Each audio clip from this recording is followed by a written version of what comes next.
Ayon sa Pag-asa, patuloy po ang pag-iral ng hanging amihan o northeast monsoon at nakakaapekto sa ating bansa. Wala namang bagyo o low pressure area na minomonitor sa loob ng ating Philippine Area of Responsibility na maaaring makaapekto sa ating bansa.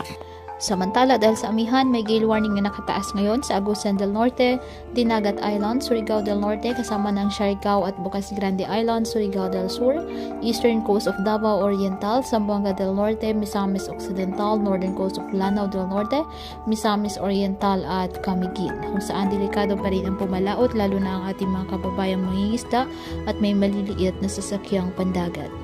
Ngayong araw, dahil sa amihan, asahan ang maulap na halangitan na may mahihinang pag-ulan sa Cagayan Valley, Cordillera Administrative Region, Aurora, Quezon, Bicol Region, Eastern Visayas, Caraga at Davao Region.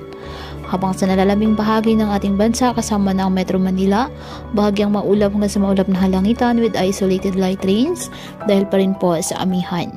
Kaya patuloy pa rin po natin na pinag-iingat ang ating mga kababayan sa banta pa rin ng mga pagbaha o pagguho ng lupa at ugaliin na magdala palagi ng payong o kahit anumang panangga sa ulan sa tuwing lalabas ng ating mga tahanan. At yan po muna ang update sa lagay ng panahon ngayong araw.